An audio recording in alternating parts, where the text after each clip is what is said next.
Doctor Swati, एक viral खबर पर आपकी राय चाहिए। एक ड्रिंक जिसका नाम ओटजेम्पिक सुनने में आ रहा है, उसको पीते ही ऐसा माना जा रहा है कि जादुई तरीके से वजन घट जाता है। क्या है ये ड्रिंक? क्या इसके कुछ साइड इफेक्ट्स भी हैं? पहले ओजेम्पिक सुनने में आया था, अब ये ओटजेम्पिक सुनने में आया। वजन को लेके लोग इतने ज्यादा सेंसिटिव हो गए हैं कि कुछ भी वायरल हो जाता है जैसे ही वजन घटाने की बात आती है। तो डॉक्टर स्वाति बताइए, ये ओटजेम्पिक क्या है और क्या इसको पीने से कोई नुकसान भी है, और वाकई में ये उस जादुई रफ्तार से वजन घटाता है जिस प्रकार से ये वायरल हो रहा है? जी हाँ, देखिए ये जो ड्रिंक है ये इस वक्त बहुत ज्यादा वायरल हो रही है और टिकटॉकर्स की अगर बात करें, तरह तरह के लोग जो है अपनी वीडियोस बना बना के डाल रहे हैं कि ये ड्रिंक पीने से हमारा वजन जो है बहुत तेजी से कम हो गया। यहाँ तक कि लोगों का कहना है कि 2 महीने में लगभग 16 से 18 किलो वजन जो है इस ड्रिंक से उनका कम हो गया। लेकिन देखिए इसके पीछे जो तथ्य है उसे समझना बहुत जरूरी है। सबसे पहले इसका नाम ओटजेम्पिक इसलिए उन लोगों ने रखा कि ये ओट से बनी हुई एक ड्रिंक है, और क्योंकि ये वजन जो है बहुत तेजी से कम करती है ऐसा उन लोगों का मानना है, तो इसलिए उन्होंने पीछे जो वर्ड लगाया है वो ओजेम्पिक से लिया गया है। यानी कि ओजेम्पिक एक ऐसी दवा है जिसका इस वक्त पूरे विश्व में काफी ज्यादा इस्तेमाल हो रहा है वजन लूज करने के लिए। अगर ओजेम्पिक दवा की बात करें तो ये डायबिटीज के लिए दवा है, लेकिन क्योंकि ये वजन भी बहुत तेजी से कम करती है इसलिए लोग इसका इस्तेमाल बहुत ज्यादा विश्व भर में कर रहे हैं वजन कम करने के लिए। तो इसीलिए इस ड्रिंक का नाम रखा गया है ओटजेम्पिक। यानी कि ओट्स खाने से भी उनका कहना है कि आपको वो रिजल्ट मिल सकता है जो कि उस दवा को ओजेम्पिक को खाने से लोगों को मिलता है। तो ओटजेम्पिक में उनका ऐसा कहना है कि अगर आप 1 गिलास पानी में आधा कप ओट्स डालें और उसमें जो है साथ में 1 नींबू निचोड़ ले, तो ये जो ड्रिंक है ये आपको पीने के लिए उन्होंने हिदायत दी है और बोला है कि ये ड्रिंक आपको ब्रेकफास्ट या अपने मील्स की जगह पर पीनी है और इससे आपका वजन जो है बहुत तेजी से कम होगा। देखिए कोई स्टडी नहीं है, कोई रिसर्च नहीं है इसके पीछे, ये सिर्फ लोगों का ऐसा मानना है जो लोग इसका इस्तेमाल कर रहे हैं।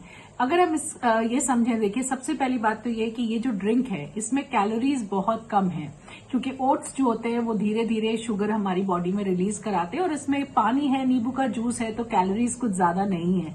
तो जो लोग वेट लूज कर रहे होते हैं वो लोग ऐसी चीजें लेना पसंद करते हैं जिसमें कैलोरीज ज्यादा ना हो, एक कैलोरी डेफिसिट बॉडी में क्रिएट हो जिससे कि वजन जो है वो कम होता जाए। और दूसरा, ओट्स में क्योंकि फाइबर्स बहुत ज्यादा होते हैं तो जब आप ओट मील कोई भी लेते हैं तो आपको कुछ समय के लिए पेट भरा हुआ महसूस होता है और आपकी जो इच्छा होती है खाने की वो कुछ समय के लिए पोस्टपोन हो जाती है। तो इसलिए उन लोगों का ऐसा मानना है कि अगर ये ड्रिंक आप लेंगे तो इससे जो है आपको कुछ देर तक ऐसा लगेगा कि पेट भरा हुआ है, आपको कैलोरीज ज्यादा नहीं मिलेंगी और इसलिए ये आपका वजन कम करता जाएगा। लेकिन अगर हम इस बात को समझें कि पहली बात तो ये है कि देखिए जब आप इस तरह की डाइट बहुत लंबे समय तक के लिए लेते हैं तो बहुत सारे जो पौष्टिक तत्व हमारे शरीर के अंदर जाने चाहिए वो नहीं पहुंचते हैं और इसकी वजह से धीरे धीरे न्यूट्रिशनल डेफिशिएंसीज होने लग जाती है शरीर के अंदर। यानी कि धीरे धीरे और चीजें जो है वो शरीर में कम होने लगती है, तो एक तरफ वजन घटता है तो दूसरी तरफ आप और सारी बीमारियों को न्योता भी देने लग जाते हैं। दूसरा, क्योंकि ये बहुत डिफिकल्ट है कि आप दिन भर में सिर्फ ऐसी ही चीजों के ऊपर रहें जिनमें कैलोरीज बहुत कम है, तो जब हम इसको लॉन्ग टर्म नहीं ले पाते तो हम जब दोबारा अपनी दूसरी कोई डाइट शुरू करते हैं तो वजन जो है रिबाउंड हो जाता है। यानी कि दोबारा से उतना ही वजन होने की संभावनाएं बहुत बढ़ जाती है और हो भी जाता है कई सारे लोगों के साथ ऐसा। तो देखिए केवल हम ये सोचे कि ये ड्रिंक जो है एक मैजिक सोल्यूशन है और इससे हमारा वजन जो है बिल्कुल कम हो जाएगा, तो ऐसा नहीं है। आपका लाइफस्टाइल कैसा है, आप बाकी दिन में क्या खा रहे हैं, किस तरह का खाना खा रहे हैं, वो हेल्दी है नहीं है, आप कितनी कैलोरीज बाकी दिन में खा रहे हैं, ये सब चीजों पर भी निर्भर करता है कि आपका वेट लॉस जर्नी कैसा होगा और आपको रिजल्ट्स कैसे मिलेंगे। तो केवल ओटजेम्पिक पीने से हमारा वजन कम हो जाएगा ऐसा नहीं है, हमें बहुत सारी और चीजें हैं जिनका ध्यान रखना जरूरी है। शरद, ये बताइए कि सरकार इतने प्रयास कर रही है, आरबीआई भी लगातार कोशिश कर रही है कि किसी तरह से भारत का जो महंगाई दर है वो कम हो जाए, लेकिन महंगाई दर आखिर कम क्यों नहीं हो रहा है? डॉक्टर स्वाति, कल होलसेल प्राइस इंडेक्स WPI जिसको कहा जाता है उसके स्टैटिस्टिक्स निकल कर आए, 3.4 पर यह आया, पिछले 16 महीने की सबसे तेज रफ्तार पर। कुछ दिन पहले कंज्यूमर प्राइस इंडेक्स CPI जिसको कहते हैं, रिटेल इन्फ्लेशन नाम से जाना जाता है, उसके भी आंकड़े निकल कर आए थे, 5.1 पर वो आया था। पिछले महीने से करीब करीब 0.4% ज्यादा। तो ये महंगाई डायन वाकई में फिर से खाने की कोशिश कर रही है। और क्यों कर रही है?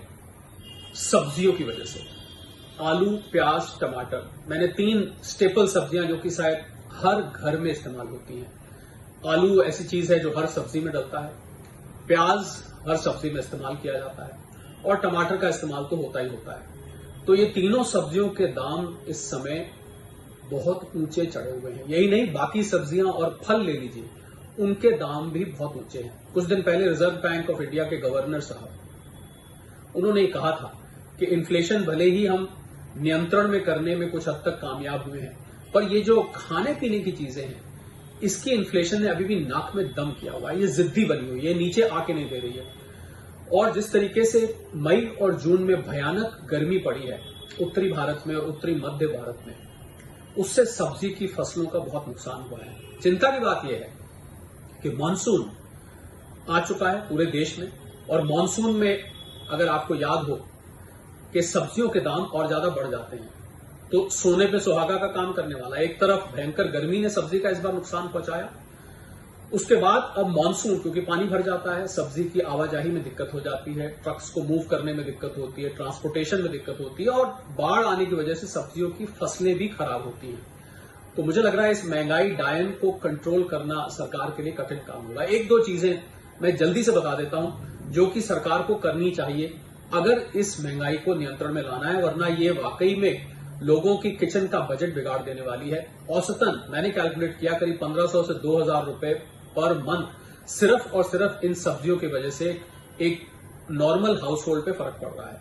ये मैं बात कर रहा हूं उन लोगों की जो लोअर मिडिल क्लास और गरीब तबके में आते हैं। 2 काम सरकार को करने चाहिए। एक तो इतनी लंबी जो डिस्ट्रीब्यूशन चेन है उसको कम कर देना चाहिए।